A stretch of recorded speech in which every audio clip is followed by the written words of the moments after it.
Hi, I'm Jeff Foxworthy, and welcome to Gamekeeper Podcast. If you want to learn more about farming for wildlife and habitat management, then, buddy, you are in the right place. Join the Gamekeeper crew direct from Mossy Oak Land Enhancement Studio as they discuss the latest wildlife and habitat management practices, news, and, of course, hunting. There's no telling what you'll learn, but I'm going to tell you, I bet it's interesting. Enjoy. All right, we're live in 3, 2, 1. Here we go, everybody. Once again, West Point, Mississippi, home of Mossy Oak. Look, we got a smile out of Toxie on that one. Dudley, you look like you were so happy today. What's going on with you? I got to sneak out and go hang out at the nursery. Actually, twice. I went on my way, and then I took our new guest, Jim, to the nursery. Yeah. He had a good time. Guest Jim, they can call him Guest Jim. Well, we got producer Richie over That's here. right. That's right. Yeah. So, well, Jim Ronquest, we are so happy to have you here. Welcome to West Point. Man, what can I say? I'm honored to finally make it to the Gamekeeper podcast. Oh, well, we appreciate that. You've been He's around. like you said, Bobby. He's a long-time listener, first-time caller. That's right. Look, we have Jim Ronquest, and with a duck call in his mouth, he's a legend. That's right. Y'all in bad need of a legend. He's a waterfowl legend. Lanny, I thought we'd ask him to call on his duck call and turn Merlin on. Let's and turn see if Merlin on, see how would good he recognize is. him. Well, wait a minute. Now, where's Merlin fit into this deal? Merlin is an app that recognizes whether it's and identifies. It what identifies bird it A is. by pink sound. warbler or a crow. So or during turkey season, we had a lot of good fun with it, you know. Yeah. we Yeah, did. it would tell- And you know- Bobby somehow rigged the algorithm in his favor. We still hadn't figured it out. I think Bobby just sounded the best most like a turkey. I would say Bobby spent a lot of time with Merlin yelping at it before he came in here and I challenged don't know everybody. about that. So it's a shame Toxie wasn't here that day. I'm glad I wasn't. Yeah, he'd have took the gold. Too complicated for me. So guys, before we get started, Lanny, what's going on in your world? It's Gamekeeping time, you know what I mean? So everybody's out getting prepared. We're trying to gather up equipment, kind of praying for rain. Got a little bit of spring crops in the ground, but then looking forward to fall. We got waterfowl season. Duck time. Duck time. Yeah, Duck, it duck, is. duck. And the Duck time. Guide's Choice product, we got a new little formulation tweak. Yeah. Guys, y'all need to check that out. Yeah. And Jim's had experience with it. I'm in. I just disc a spot up Monday, so Yeah. Okay, well, He's had did you experience bring with- your credit card, Jim? we can talk. All right. We love a guest that's a customer. Yeah, you know what? So, guys, we really I don't know this the proper way to refer to these what we plant for ducks as food plots for ducks, but it's so easy to plant something, and most properties, I say most properties, you've got some area, maybe an old beaver pond or something. That if a guy will just think about it and put in a little effort, he can grow something for A little ducks. elbow grease, getting that water off of there sometimes. Yeah, if you get it dried up, a little soil disturbance, you can get a lot done pretty quick. Really can. Yes. And Yes. you don't have to be in the middle of a prestigious flyway either. No, We've that's right. proven that around here. No doubt Absolutely. about it. Absolutely. But you still one rule dominates also. Moist soil plants have to have moisture. So you can't just plant them in super dry soil and maybe get one rain and that's going to suffice. You got to kind of plan for that too. So yeah, it's just if you can keep water on something and then sometime after 4th of July let the water off, it's not hard. It really isn't. And we love to plant in that soupy looking stuff. Yep. But I mean, it works just as good, if not better. Like say you're in the Delta in an ag field. Absolutely. Like Jim was saying, he dissed his spot up. If you can Absolutely. prepare it properly and get it out before rain, Yes. it's going to be jam It up. loves by cultipackers, when it's too. time I'll say when that. it's time to flood. If you can seed it on broken ground and run a cultipacker over it, it'd make all the difference in the world. And really, one good rain in most soils, and you're off to the races.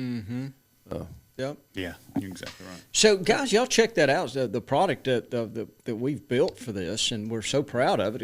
It's called Guide's Choice. Yep. And it's really easy to grow. Oh, really product easy. for Yeah. sure. Yeah, it is. And honestly, it's if you grow, whether you flood or not, it's a great crop for all birds. Turkeys love it. Doves, oh my goodness, you could have a great dove shoot, Yeah. over it. Yeah. But, So what we're going to talk to Jim. Jim has got a new job. Yep, And a little with bit. new company Drake, what a great brand. Same job, new place. Yeah, I mean, we all love Drake products. Oh, gosh. I mean, Well, Drake loves mossy oak. I mean, there is no doubt about that. yeah, they go together. There's peas and carrots. It is what we has. say around Since here. the very beginning. Yep. So I also wanted to ask Jim. He's from over there in Arkansas about some of these. I'm hearing about some of these green tree reservoirs having some issues. You guys are losing red oaks, is my understanding, and the Arkansas guys at Game and Fish, they're trying to figure out some issues. But can you tell us a little bit about what's going on? A little. Some of it's Mother Nature derived. We've had past 12, 14 years, really serious rains in the springtime. So keeping water on the woods longer and trying to manage the water way back. Game and Fish was trying to manage on some of their WMAs to have early water at the beginning of duck season. And, I've got an old book at home that talks about that didn't hurt red oaks. Well, now we're learning it did. It does. Yeah. Yes. So like Hurricane Lake WMA, don't quote me on the exact numbers here, but there's something like a 700-acre loss of red oaks in Hurricane Lake WMA, which is in the White River bottoms. And they've just done a bunch of work there. They've just done a bunch of restoration work in the south GTR, and they're moving north. And a lot of what they did is taking out a lot of undesirables and a lot of oak trees that are in bad shape, try to let some light in and try to encourage recruitment of red oaks naturally. But all the WMAs in the state of Arkansas are going under kind of a different management structure. One of the ones that's kind of confusing to a lot of folks is Biometa WMA. Most everybody's heard of Biometa. Mm-hmm. So what they're changing, what they set their gates to. Now, Biometa naturally floods. They can't pump it. Mother Nature has to provide the water. But they're putting the boards in, per se, this year to MSL of 178.5, which full pool is like 182.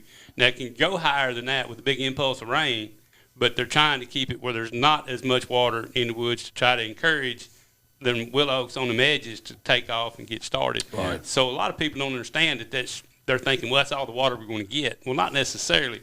If you get a hurricane come up in mid-November and you get a big pulse of rain, well, Biometa will jump up super full, but it'll run back down to that 178.5 with the idea that maybe come springtime, if we could get a dry spring, we could get the water off quicker and go from there and not have water as early.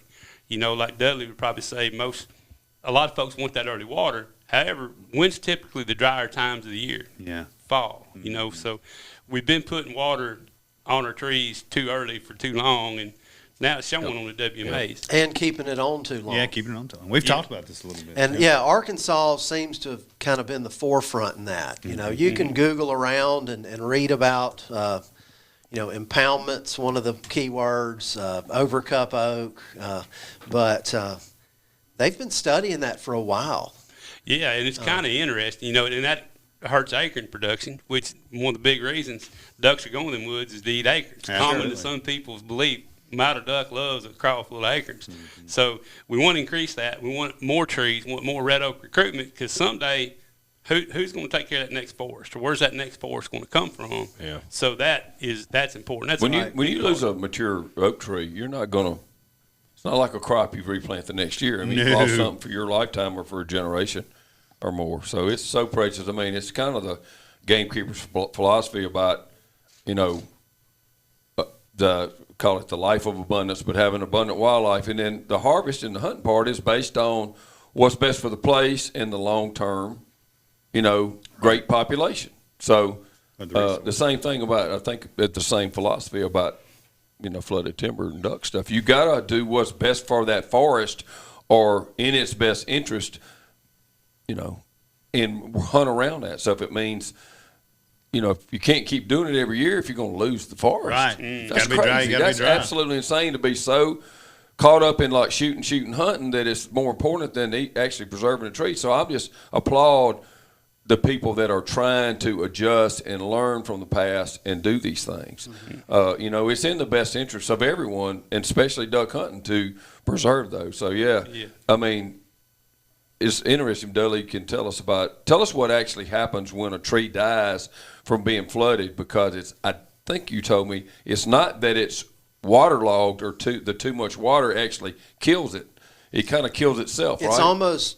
It's almost akin to the soil being dry. Right. There's so much water in that what is supposed to be like airspace in the soil, because Right. they've got to have that air in the soil to be able to transpire. Right. Yeah. You know, like drinking out of a straw. Right. But Hence why they can get oxygen out of moving water better than stagnant water. right, and so overcup oak is the most what we call wet feet tolerant oak there is, and it's fine for like invertebrates like the leaves that fall and sink. That's good, but ducks don't eat the acorns. Right, They that's the prefer problem. those very small red oak acorns that have the more tannins and they last longer when they're in the water. Then they can just eat them because they can't crack it open like a deer. They're small enough to eat. I have seen wood ducks in Alabama before eat swamp chestnuts choked on them. I can't believe they literally in the back of their throat was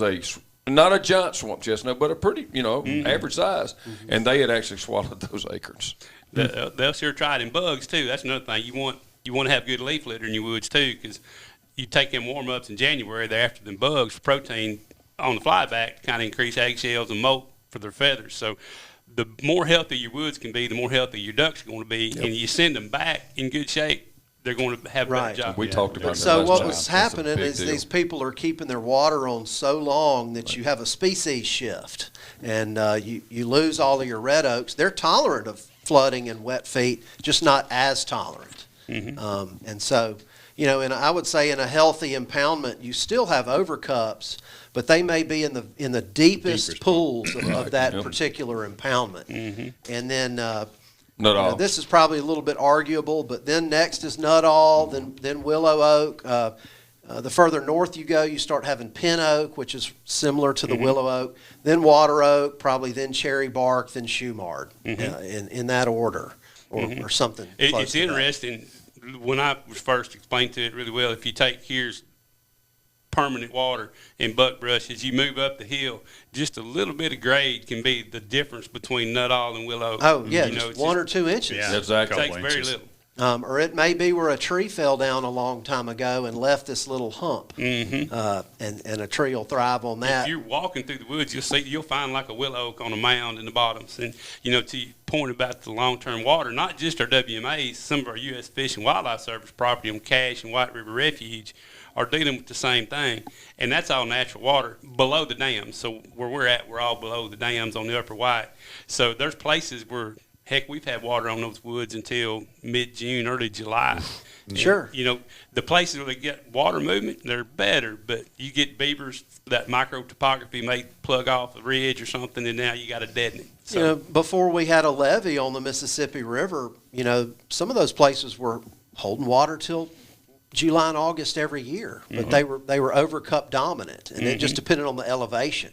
A lot of people think these alluvial deltas, like ours in Mississippi, Louisiana, and Arkansas, is completely flat, and that's far from the truth. Traditionally, there was a lot of bars, from point bars and whatnot. Sure. And so Slight there was undulation actually a occurring. lot of elevation. It may have only been 20 feet difference over the whole delta, but 20 that feet's makes a lot. a very big difference.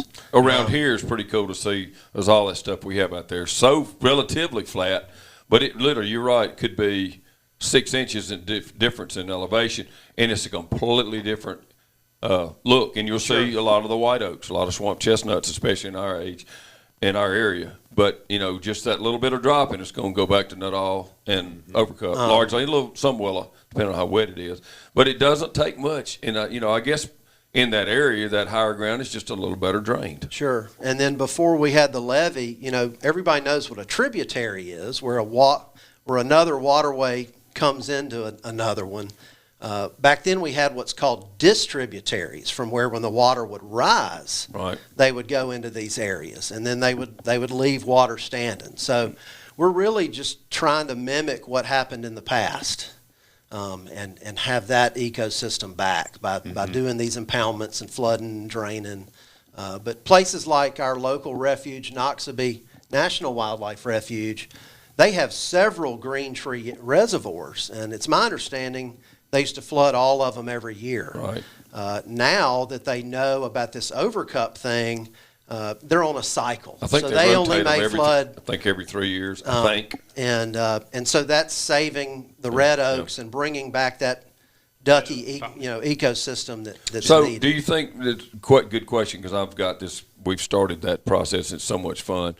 But do you feel like, as long as you don't get caught up in like the hunting and you do it strictly for what's best for the trees, if you don't flood anything until they're dormant, and you have it off immediately, like 1st of February, that you could continue on every year? Or you think we're going to? I think you probably could. Yeah. But the younger the tree is, the more susceptible it is going to be to the flooding.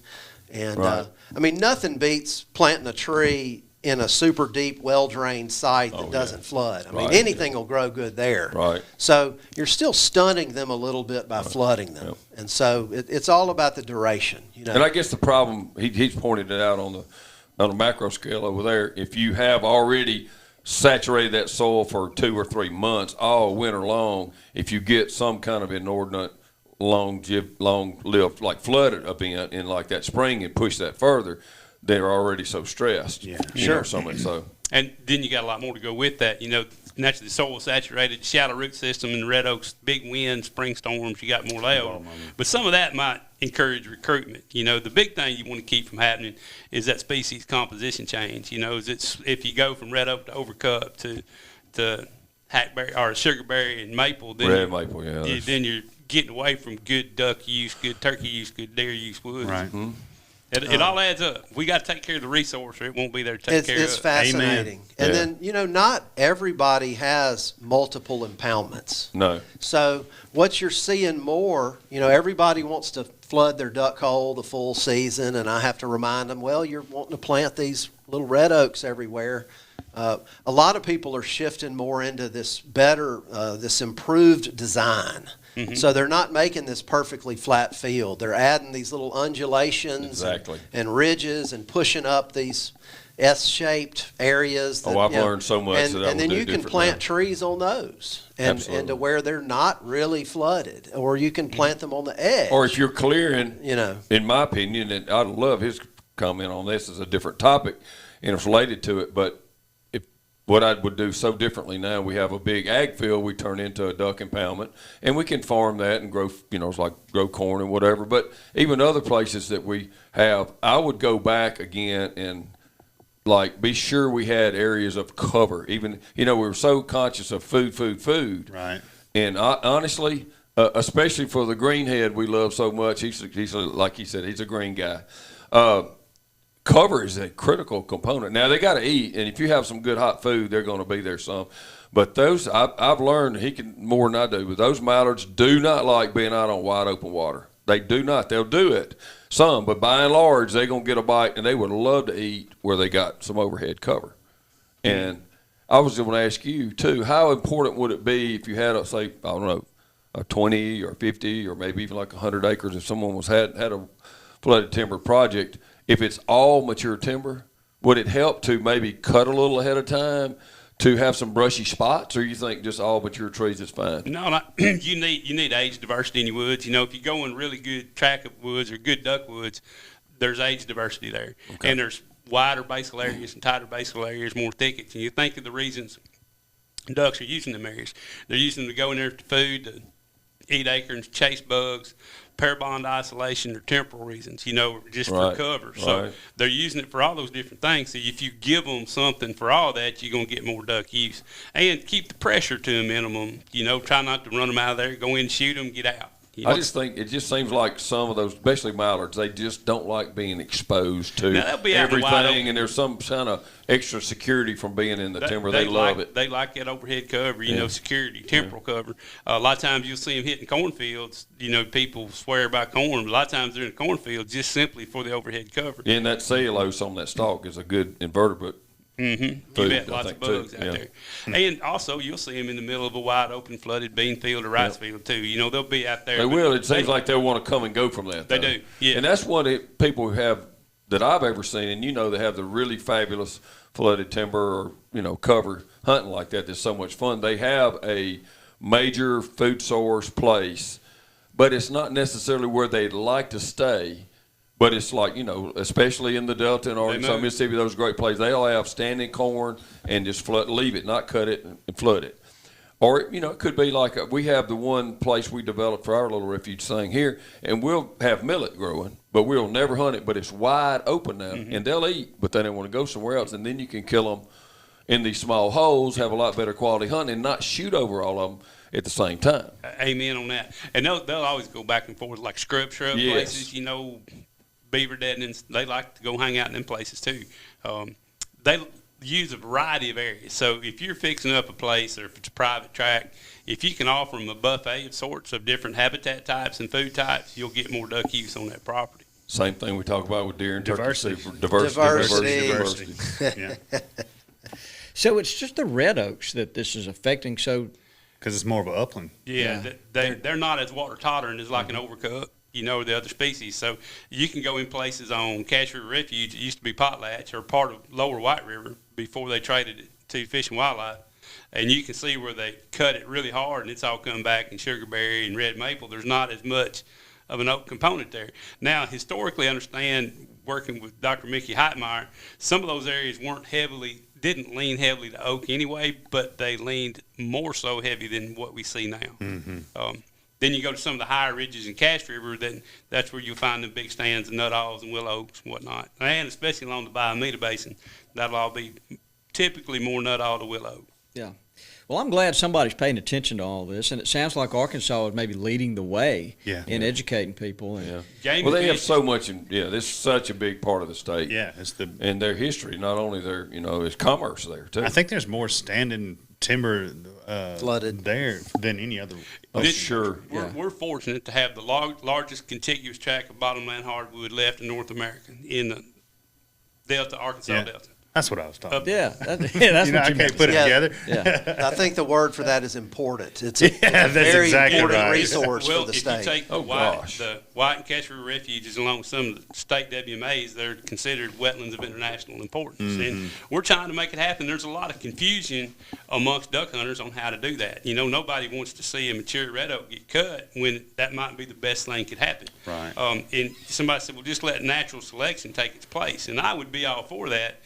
But when we built levees around everything, we completely changed it. Yeah, now it's up to us to take care of that forest so our kids and grandkids have the same opportunities we've had. Yeah, Right. That's right. So, Jim, I'm just guessing. There's probably leaning up in some flooded hardwoods is probably your favorite thing.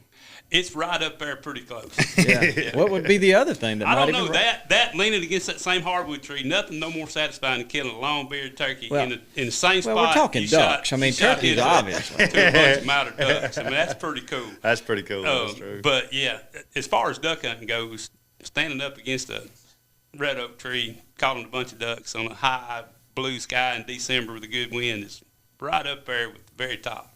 Hard to beat. Watching them filter their way in. Thankfully, duck season and turkey season doesn't happen at the same time. That's exactly right. Isn't that the truth? I mean, I can duck hunt, deer hunt, but I don't know how I duck hunt, turkey hunt. I just don't know. So are you one of these guys that likes to if say there's 20 birds circling you and you're calling to them and you're kind of controlling the whole, you're telling it, and it's hard to do when you've got somebody like Lanny with you. But so do you like to let half the birds maybe land and then you're shooting birds rising and birds dropping? Or? Yeah. I do. If it's just me, back in the guiding days, I even lost customers because I wouldn't call the shot because I was trying to get them all. But I have weaned myself off that, especially if you're guiding or helping folks out. If you get ducks where you can shoot them, and get out of there. Take the pressure off of them. Yes. So, but from a hunting standpoint, we're going to get them all. Yeah. And I used to be really, really bad about that. Got buddies that still hate me for it. Won't duck hunt with me anymore. However, that being said, if you got a bunch working and you get a pair in, go and shoot them pair, and let's try to get them and leave them alone. Yeah. Get them out of there. So we've got a lady that's going to join us here in a few minutes. She's from the Jack Miner Bird Banding Foundation, which is we'll learn about that. It's a fascinating story. Yes. But I wanted to ask you early on into this, those many times that you're in those hardwoods and the sun's shining, do you see bands on ducks when they're dropping in? On occasion, you will. Some guys are better at it than others. Some folks got an eye for catching the glare. Or if you watch, if you got a bunch, you're talking about ducks coming from a rice field, you'll see like a rice stalk hanging off the back of the leg. Put your eyes on that one. You know that one's got a band on it. Wow. That's a pro tip right there. He's seen a lot of ducks. He's seen a lot of ducks dropping in. That's a dead giveaway right there. I would say so. And if you see rice stalks out of both legs, better shoot that one quick. It's either a money band or a jack miner. So get with it. Wow. Well, so if you're standing leaning against a tree and you see that shining, you're not saying anything to anybody. You're just keeping your eye on that duck. Yeah, my eyes on that duck. Pow! Get them, boys. Yeah. Yeah. Yeah. Toxie, what about you? You've killed some bands through the Oh, years. yeah. Quite a few. You ever seen one before? Never knew it ahead of time. No. Yeah. No. Yeah. What about you, Lanny? I have noticed one before and actually ended up getting it. So, luckily. Yeah. It was a pair. I've greenheads. seen both of them. them. He big. was probably hunting with me, and he still never told me to this day. You know, with Lanny, have you noticed you You get just a see lot that of ducks that one-footed have duck. 1 foot? That's right. That's right. What's up with that? Or either one of them's real skin up. Well, there's another one too. If you get the seam of the band lined up just right on the knuckle, It'll come off. and you get your thumb behind it, and you get your buddies or somebody talking to the guest in the blind, you can get that foot cleaned off pretty quick, and nobody knows the difference. How many bands have you killed, Jim? Oh, not that terrible many. He's not going to say that. 2, 3, Couple. 4? Oh, Couple. come on. More now. than that. Yeah. No, I really don't know. I've got several. I've got buddies that's got piles of them. I've been with folks that we've got bands and give them away, or other folks took them. I would be afraid to say how many I've seen. I want to say Neil Hayes may be the luckiest guy. I mean, he has. But he's taken a lot of people. He actually, Yeah, he hunts hard too. for no more bucks than we kill compared to where he hunts, he has either or has been with a lot of people that have shot one. He's even got, there's one space he calls the Silver Slough. Yep. Oh, wow. Because it's like, Bobby, you killed one back in there, I think. You were the day we were hunting with his brother-in-law Lee. Yeah, weren't you there? no, I was with y'all, but Yeah, he Lee, killed one I then. didn't shoot. But it was at like the- 4 consecutive hunts. They killed a banded duck out. It's just That's awesome. a very small slough, actually. You know, you A can lot tell of cover around it. Though. It is a lot of cover, yes. the cool things about bands. If you start paying attention to places that shoot bands consistently, and you think about DNA and long-term migrations of areas that ducks have used since the dawn of time, you'll start seeing that. There are some places that will shoot more bands than others, and my opinion is those are historical little mini flyways, because every little waterway is a highway, is a corridor that ducks travel. So when you start shooting bands year in, year out in them same places, that's ancestral type duck holes. And that's where you can really that's where management really makes a difference. You take an ancestral duck hole and help make it better, you really got something in. That's what we did. Thank goodness for it. I've seen grown men who grew up together as best friends not speak for a month over a band argument. You know, Toxie, you. I never saved them all. I mean, honestly, I never knew to make a big deal out of them. Yeah. So I can remember many years ago, Toxie, this was probably 24, 25 years ago, I went with you to Cottonwood. Mm-hmm. And I was, Will Walker, I was just so impressed with him. Oh, my gosh. But he was he had talked about his dad killing birds with bands, and that his mother made a necklace out of them, and she would wear them to the Ducks Unlimited, and just a complete necklace. And you know what? I'm sure she was a fine lady, just having to put up with Will. I grew up going to church with her. But I was always impressed with that Miss Gloria. story, and I'm picturing her, and I bet everybody just drooled at the bands around her neck. I wouldn't say everybody probably did, but those of us that duck hunted would have. But that's a pretty cool story. That's like my mom making the Christmas wreath out of turkey feathers. It's so cool. Yeah, that's exactly right. So going back to Will Walker's mother and all that. All those bands. So years That made an impression on you, Bob. It did. did. Well, it did. So years later, I'm duck hunting on the Tom Bigby River with my friend Paige Todd. And I killed a duck with a band. And it's debated. We have debated who killed the duck, actually. But I know I killed I'm sure the you duck. claimed it. But anyway, it was a Jack Miner band, and it had a Bible verse on it. Well, I didn't know anything about Jack Miner, and I was fascinated by this. Went home and Googled it, and it's the most unbelievable story ever. It's a great story. We're all familiar with the U.S. Fish bands, and and that were what most people have. But there's this story about how all this got started. Toxie, I don't know if you know it or have heard all of it, but it is the most fascinating thing. So before I introduce Amanda, I wanted to read. It's only a paragraph, so this won't take very long. But I got to put my glasses on to read it. Of course. But this will set the stage for what we're doing. All right. So there's a guy. There was a guy, Jack Miner. He was born in 1865. So now transfer. Think about how long ago. So he's not going to be that on was. the podcast. He's not going to be on the podcast. Okay. But the life of Jack Miner and his sanctuary for migratory waterfowl is one of the most inspiring stories of man and nature. From humble origins and illiteracy, Jack Miner rose to become an outstanding champion of conservation issues and a leader in raising of public awareness of wildlife conservation. One of his most brilliant inventions was inscribing Bible verses on the bands he placed on Canada geese. When native hunters in the far north recovered these bands, not only did they receive an evangelical message, but they also gained a new respect for the Canada geese. Jack Miner was more than just a public figure. He was a sincere and honest man who applied hard work, common sense, and a deep love of nature and humanity to his everyday life. So this story that we're going to hear from and learn about is just absolutely, it's just fascinating is what it is. So without any further ado, I'd like to introduce Amanda Everaert. There she is. She's from Canada, eh? And look, this not like a Southern guy trying to be a. Yeah. So okay, I'm gonna back out of the way. But Amanda, can you welcome here? But can you please kind of tell us this story? Well, thank you guys for having me. I really appreciate that. And so Jack, he was a hunter. So he moved actually from Westlake, Ohio, when he was young.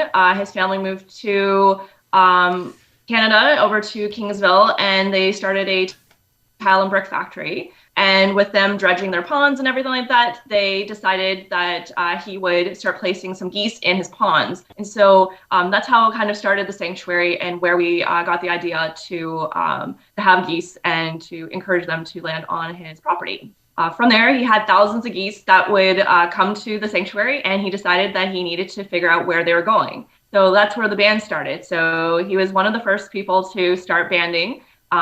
We still to this day band our ducks and geese as they come through the sanctuary during the migration festival or migration time. And we keep up with what he was doing and his research and checking to see where they've been acquired from. So most of them are going to be from hunters that will write into us or email us to let us know that they've received one of the bands from Jack Miners. So, Amanda, I'm going to jump in here. As I've learned the story, and I've read a few books, I was reading out of a book there that Sir Peter Scott had, that was a quote talking about Jack Miner. But my understanding, back in the late 1800s, early 1900s, Jack Miner made a bunch of money making bricks. He was very successful. He had friends like Henry Ford, and he was super successful. But at some point, he looked around and realized that he'd been harvesting all this clay from his properties to build bricks, and he started feeling bad about how the landscape looked because of what his business had done. And at that was like a turning point in his life, and he started saying, I'm going to give back, and he started turning those what he had mined into habitat for geese and ducks. Am I right on that, Amanda? Yeah, absolutely. So that was part of his story in terms of wanting to give back and create what he's stripped from the land and give back so that there was an area for them. But the reason for the sanctuary itself was also due to a hunting accident that fatally killed his brother. And from there, he wanted to make sure that he was a friend to the animals, and as opposed to always an enemy and killing them. So he wanted to give back to the wildlife that he had possibly taken. So it was quite two different kind of realms of it, wanting to give back in terms of depleting the land, and also these monumental issues that had happened or events that had happened in his life. So as I read in this story about him, he started trying to figure out a way that he could band these birds and get back the information, and he could learn where they were going. But he started, he just felt led to put a Bible verse on these early bands. And one of the first ones that he banded, actually, he let the bird go, and he put a verse, 1 Peter, on there, and he got back a letter from somebody saying, "I'm sorry I killed your first pet." But he had abbreviated Peter into P. But he learned that people were actually, that when they got these bands, it meant something to them. Sure. And the Native Americans, man, I don't mean to tell the whole story here, but let me tell the whole story. It's going to. that they would kill a goose that had one of these bands. Well, they couldn't read it, so they would have to go to somebody that could read English, and then that allowed that person to witness to them. Wow. So these birds they That's referred to very them as flying missionaries. Yeah. Have I got that right, Amanda? Absolutely. That's just exactly how I tell it. So in the future, feel free to point out where he's off base too. Yeah, we do it all the When time. he We misses love it. that, we'll let him know really quick. So feel free to. Yes. So let's go into how he learned more about banding and what all, how the Fish and Wildlife Service learned from what Jack was doing. So he contracted a bunch of different things to put these bands on himself. He would sit there at night and actually engrave them by hand with his wife, sitting there with a hammer and the actual letters. To this day, we don't do it that way. We have them engraved first, and then we'll put like a specific year on them. So there's only a couple things that we have to do by hand now. We've sped up the process a little bit. But through trial and error, he was one that looked into a bunch of different ways to do things and to try to find the appropriate material that was going to be light enough for the goose, but sturdy enough that was going to withhold years and years of its, being on its leg. And at first, he didn't actually have any Bible verses on them. It wasn't until he didn't see any return of the bands that he decided that he would start putting these Bible verses to encourage people to write into him. That's interesting. So our bands now, they come flat. We have to hand roll them. It's a pretty barbaric contraption that we have, but we usually get our summer students to help out with that task since it is a little tedious. But we'll pre-roll them for when we're doing our banding, which is majority in like the September, October time. Put them into like a C shape so that it's just easier for us to clamp. A lot of different organizations have kind of mimicked what we've started banding their own geese and ducks. We don't typically put anything on a goose or a duck that would have a band on it already. So we stay away from like the federal programs or any of the American states that have put them on, just because we don't want to interact with their tracking system and their research that they're doing. So when Jack got started doing this, Jack Miner, it carried on for a long time, and then his sons, it's my understanding, carried on the family tradition, so to speak. And so today, how many ducks and geese on average do y'all band a year now? It's not many. We don't band as many as we used to. The ducks and geese are getting smarter, and not as many come to the sanctuary as we used to. There's a lot of irrigation ponds and cornfields for them to lay rest in, or golf courses. So attracting them has been a little bit of a challenge for us to have the numbers that we used to. But on a typical year, we still get a few thousand bands on ducks and geese. And it just depends on what season and what's kind of bringing them in. If it's a certain direction of wind that maybe brought in a huge flock that we are able to catch ourselves. Wow. We can speak from experience. It's a tough job. It's not easy. Not easy. We've been trying. Yeah. It's Kind not of easy. really, last year Bobby hit it pretty hard trying to Yeah. when I couldn't get out there, and it's not easy. Yeah, we built some trap. I think we've learned enough to take it on this year. And we're going to try again, that's for sure. Yep. So Yeah. we might need some pointers. So these. Go ahead. I've got a question, Bobby. Yeah.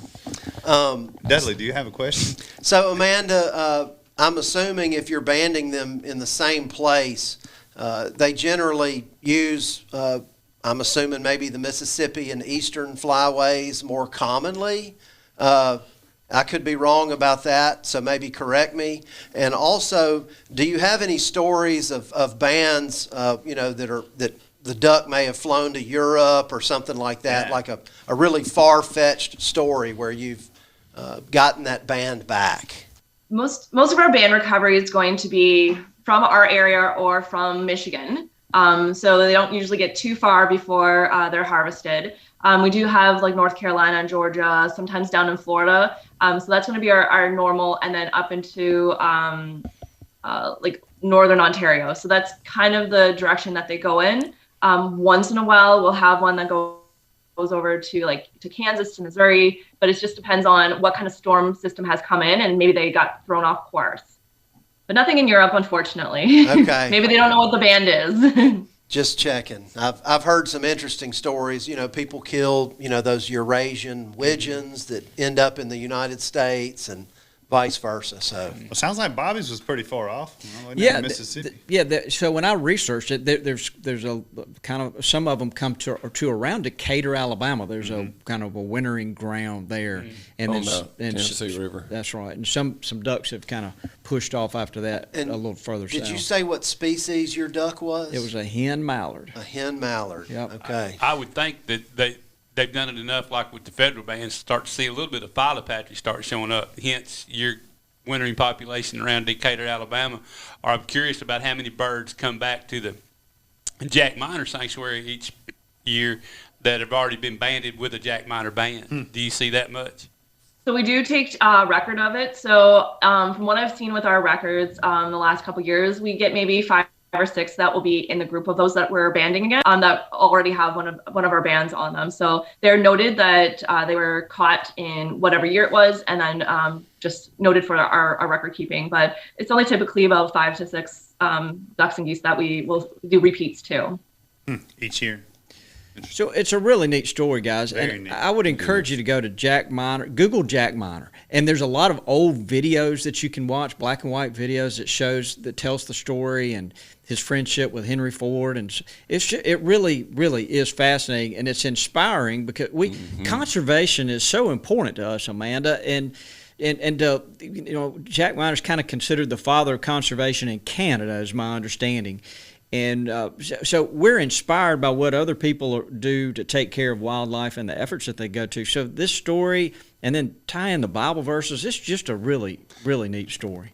And on top of that, the most coveted waterfowl band amongst waterfowl hunters, whether you're a duck hunter or a goose hunter, it's the unicorn. Gold standard. Yep. Yes, sir. Yep. The unicorn. It is. That part I've always known about it. It was like the ultimate, prize. Well, so, okay, listen to this. Amanda has agreed to give us a few bands that we could give away to some of our listeners. Oh, wow. But, guys, I also want to point out that one way you can support the Jack Miner Foundation is you can actually buy a band from them it's got a Bible verse on it. They've got duck bands and goose bands, and you can go. What's the website, Amanda, that the guys could go do this? So if you go to jackminer.ca or jackminer.com, both will bring you to our brand new website.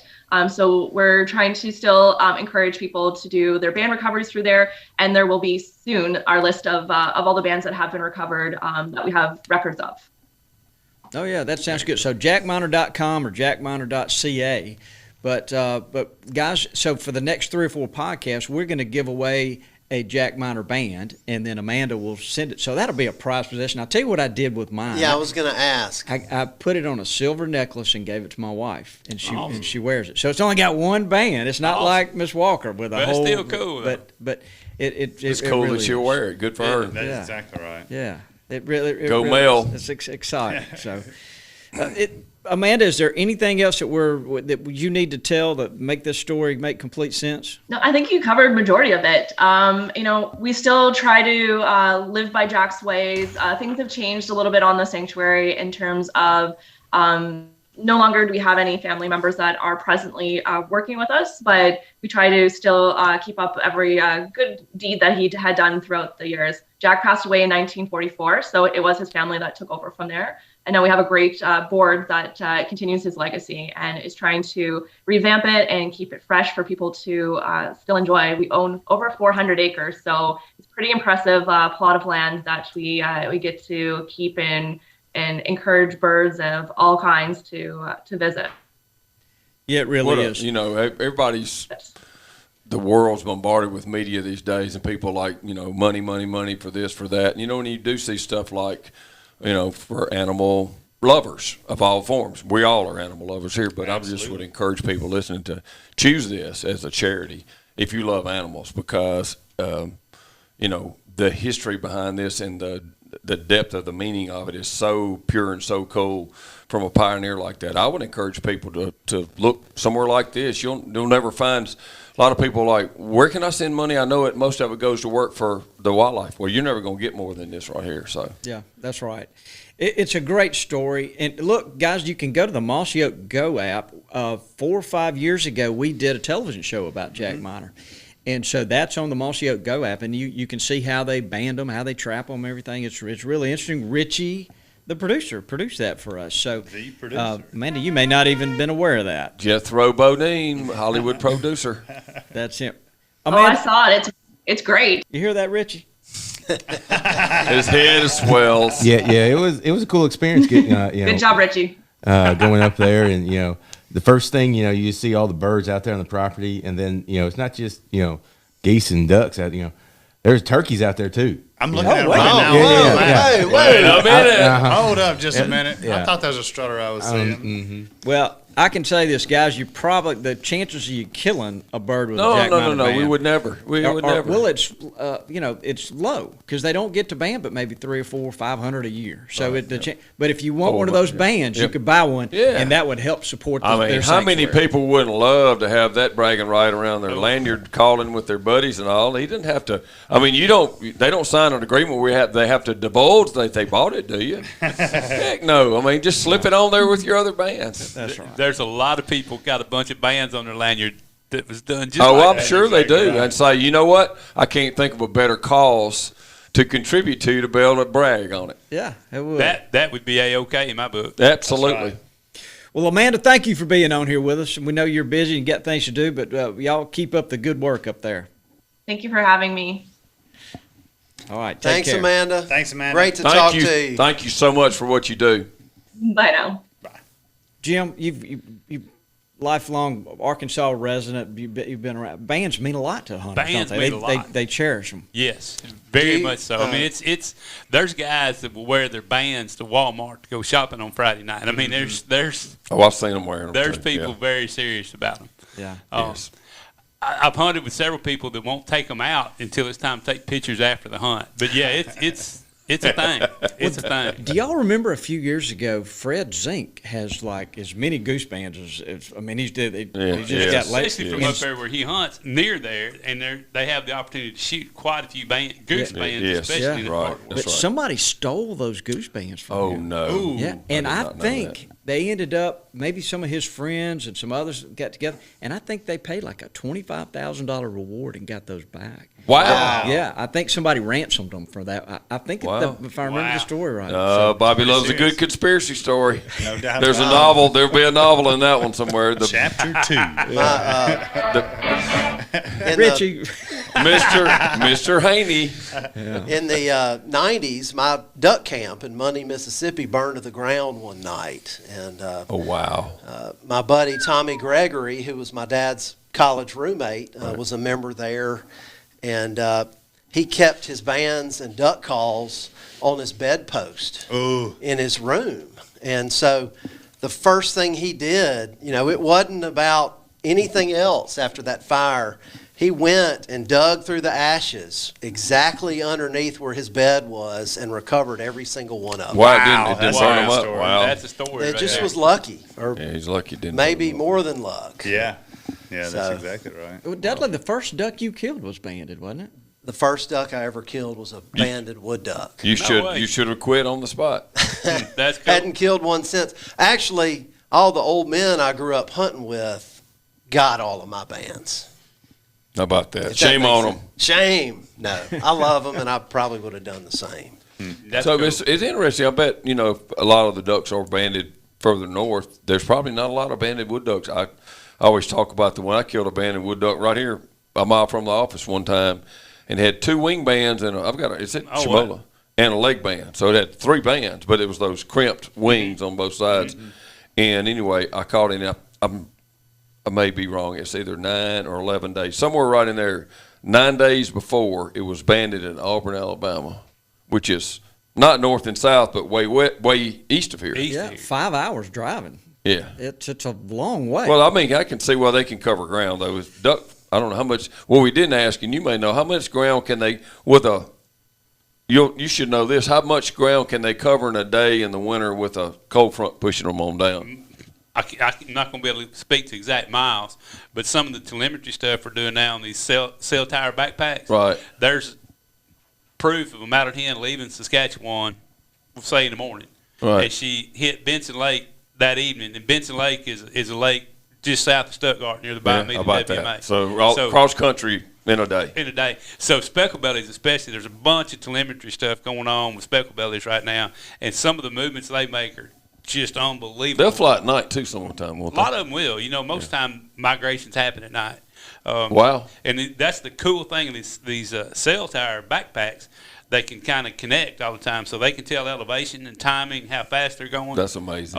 You can Google it, and it's quite amazing. Life what they do. 360 for a duck. It's Yeah, we pretty should cool. have him back on with somebody who's been doing that research, and because there's nothing like listening to great research. Yeah. Oh, there's some really cool stuff out there with Dr. Doug Osborne, Paul Waite. There's some really good stuff. Yeah, I'll work on that. That would be interesting. Yeah. Very. Yeah. So, Dudley, have you got an Ask Dudley for us today? I do, and it's another non-traditional Ask Dudley, not from a specific listener, but I get questions all the time about, just what are you looking at? What are you obsessing over? What are you learning from? How do I learn more? And so I just wrote down a few things that I've kind of been following and learning from. A lot of it's like social media, but one of my favorites is the Southern Grasslands Initiative. Mm-hmm. It's some type of grassroots group, and they're trying to teach people about prairie species and grasses and wildflowers and how to manage for them, how to find them. I'm on it. And that's a really interesting page to follow. And they'll have somebody, video. Here's this really rare flower species we found, and they tell you all about it and its habits. There's another one called Native Habitat Project. My buddy Kyle Liebarger is he's on doing that. it now. He's doing a lot of cool stuff. Wow. I've heard of that. And it's just exposing folks who don't necessarily know that there's so much diversity out there and so much to learn. Another one of my favorites is the International Oak Society. Oh, yeah. They have a hosted them one Facebook time. group. We You had can them down join here. them. They have a quarterly publication that's full of publications about oaks all over the world.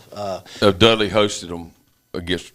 That was them, Yeah, right? me and my buddy Ryan Russell and you. That was probably 10 years ago. At We least went to 10 some of years the ago. places here, but 10 or 12 years ago it was so neat, honestly, but so funny too. They were going through the woods and touring some of these trees. They wanted to see some standard southern species, but some of these hybrids we found, they're they're kind of, I don't know about that and whatever, and they would literally go. And then Dudley would show them, and then they're, oh my gosh, it is what they say. It is a Totten oak. It's a cross. And then they'd be the mom and dad with their kids that were on this vacation to view oak trees, standing there taking their picture with an oak tree like they were at, Disney World, standing by Mickey Mouse or something. It was so cool. And they love trees so much.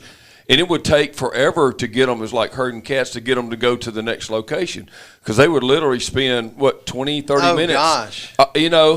And they one of the things we have in the South is a prairie tree was Duran. If you remember, a lot of them were coming down just to see a Duran oak, and they're everywhere around here. But it's really kind of this vein of the country. We take them for granted. We do. But, that was so also neat to see those interesting- people that loved oak trees that much. And none of them were hunters. None. And they didn't know who Toxie was. And that whole dynamic was, Made it it was even really better. interesting. Oh, it was to so see- cool to watch. See all of it go down. Another one, and I'm almost done, the Ozark Chinkapin Society. Yep, heard of that. They've got a website. They've got a Facebook page, Instagram. We all know about the American chestnut and its story. This is the Ozark Chinkapin. So it's a one-seeded chestnut. We know a lot about the Allegheny chinkapin. It's a shrub. This is a timber form chestnut. It's Wow. one-seeded, so Wow. it's a chinkapin. it gets the blight. It seems to handle it better than the American chestnut, but they're trying to bring it back. So the Ozarks used to be covered with these things, and it was a way of life for people to go and collect them every fall. Yep. And now they've almost disappeared. And so they're trying to bring it back just with making selections. And so they'll find a tree in the woods that seems to be able to handle the blight. And then they'll get the pollen from it and pollinate other chinkapins that they found that are superior. So I recommend y'all go and check them out. Believe the guy that kind of runs it, his name is Steve Bost. But check them out, support them. So I have to say it fascinated me it triggered this. Dr. Harper's talking about fully explaining the 5 stages of successional habitat. Mm-hmm. And the fourth one was mature like oak timber. Mm-hmm. That wasn't the final destination. But the species that could prosper and grow in the shade and then take over, that were the tallest, was the 5th and rarely attained anymore, and it was chestnuts. Mm-hmm. As he named, there was 2 or 3 species. Dudley will remember them all. Probably beeches. Yeah, beeches and chestnut. That's right. Beeches are still around, actually. The climax species is what they call that's that. What you'll end up with. He said typically 150 years or so. I heard it. I thought that was so interesting. It was fascinating. You know, you don't think that about explains it. a lot. It's the only tree, and we're shifting to chestnuts now. Yeah, but they got obliterated by this blight. Chestnut was the only tree that could grow faster than a sycamore or a tulip poplar. You know how fast a tulip poplar grows. Yeah. I mean, they bypassed the oaks. Well, those American chestnuts in the woods it's big around as this table. The most majestic, cool tree, maybe even over oaks, and then we lost them all, pretty much. And I applaud them. You know, you can actually go to the Chestnut Foundation and buy. the American Chestnut Foundation. And they'll grow just like American chestnut, but they're blight resistant. We need to do a podcast with the Ozark chinkapin folks and the American chestnut Absolutely. We need to grow some here. We're in the range. Yeah. We donated a bunch of tree tubes to them several years ago. Mm-hmm. So they're in the Ozarks, but you can also find them in pockets in other places as well. Yeah, I can see them here. There's one near Oxford, Mississippi on private land that they've discovered. How about that? I got to have one. So there you go. Anyway, that's good. That it? That's it. That's it. Before we close this thing out, Jim, tell us about what you're doing with Drake and please. Absolutely. I'm excited. Cool, thanks. Working with folks at Drake Waterfowl, and it's not just waterfowl, as y'all know. We're non-typical, big game, turkey, old time turkey logo. We're into a little bit of everything. Drake Performance Fishing. I get to be there. They call me the VP of Development, and that's pretty easy for me. It's just an opportunity to go develop friendships and relationships with folks around the country. Talk with some of the product development guys about things that you always can make things better. I don't care who you are or what you do. That's right. Absolutely. Every day. So I get to be a part of all that and just hopefully make new friends all around the country and bring people the benefits of being a part of the Drake family. That's awesome. That's awesome. That sounds a lot they could not get a better representative for that. No doubt about it. Thank you for that. It's just it just is what it is. They're wise to do so, and we have been a partner with them since the first year they ever started too. That's right. Up and down, and just like family members, we've had our ins and outs, but we are with them stronger than ever. And they have proved over time to be a most valuable partner with Mossy Oak. So it's a great brand. I've got a wide variety of Drake products, from casual wear. We're in the wheelhouse of Drake's, brand appeal and following and all right down through here. They spend an unusual amount in that part of the country, but it's bigger. It's way bigger than just waterfowl now. Mm-hmm. They carry casual apparel at the golf shop. Yeah. Well, good for you. I'm glad that you're back wearing Bottomland. Man, I'm proud to be back wearing Bottomland. Better than Bottomland, baby. That's right. No doubt about that. And we really hit it off at the nursery. Had a good time. Yeah, that was awesome.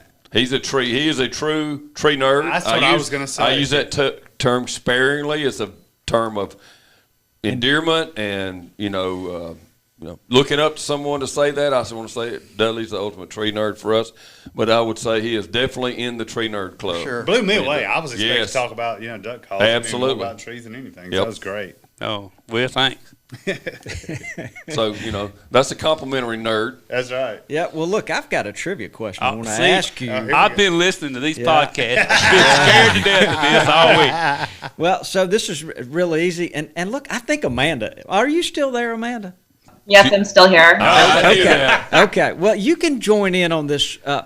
Okay, I'm going to say this. Jim, if you don't know the answer to this, I'll defer to her immediately. go to Amanda. Phone a friend. We can phone a friend. Okay. All right, so here's the question. And this one kind of gets under my skin. So this is a chance for us to... Did Asif write this one too? Asif did not write this one. Okay. None of the so, shack. So Jack Miner loved and is forever tied to a certain species of geese. I'm not going to ask you. Everybody knows what we're talking about. And we all love to hear the honks and the grunts of these geese. But I'm going to ask you, what is the correct way to, if you see a flock of these birds, is it A, there are some Canadian geese, or is it B, there are some Canada geese? That would be B, Alex, for 2,500. That is exactly right. They are Canada geese, no matter how many of them there are. That's right. Canadians are hockey players. That's right. Or Amanda, working at She's a Jack Canadian. Miner Bird Sanctuary. Right. But that's right. That people that are really big into Canada goose hunting, that drives them crazy. It does. I've actually had that happen when I said Canadian, and I've got tongue lashed. It's not cool. It's not cool. I would like to see somebody tongue lash you. I don't think I've ever seen that. Was he playing for did we have a guest? Yes. Oh, thank Not you. even going to talk about No, it. Bobby. look, and I hope somebody isn't pulling the wool over my eyes. no. But We got this another name. We're playing for G Unit 2121. Now I don't know what I don't know what a G Unit is. So, You might have to look that up in the Urban Dictionary. You can use your little. I think this one's app okay, but G Unit, you just won.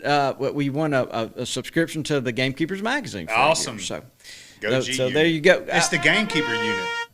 Yeah, That's what it was. There, what it was. Very cool. Jim, I figured you would know this one. I felt like it was an easy one, but I felt like we might educate somebody. He with didn't that even question. sweat over that. That was, you got to dig deeper. I was glad it was something like that. I thought, "Ooh, man, what these guys going to throw at me?" Yeah. Yeah, and look, guys, the summer issue of the Gamekeeper It's magazine is probably hitting mailboxes right now, so y'all keep an So eye out for good. it. And if you don't subscribe, you ought to do it for sure, or go to Tractor Supply, Walmart, Bass Pro, and pick one up. So. I think that's it. Lanny, you got anything else to add? Toxie, I know we. Now's the I time. apologize. Hey, now's the time to prepare your platter for the winter. That's right. Folks, right now. You got, actually in the South, you've got until, I always say Labor Day's the cutoff. You can still take God's choice out till late August, but now's the time to start if you hadn't, and set the table for a winter time. You bet. If you think duck season's a long way off, you're behind. Oh my exactly gosh, right. it'll be here before you know it. Yeah. Yep. Yeah. Jim, it's so good to see your smiling face sitting there. Thank you for Absolutely. being there. Thank y'all for being having here. me. Yeah, Thank this you, was a sir. fun one. Yeah, It was a great it sure was. Well, say goodbye, Dudley. Goodbye, Dudley. Get us out of here, producer man.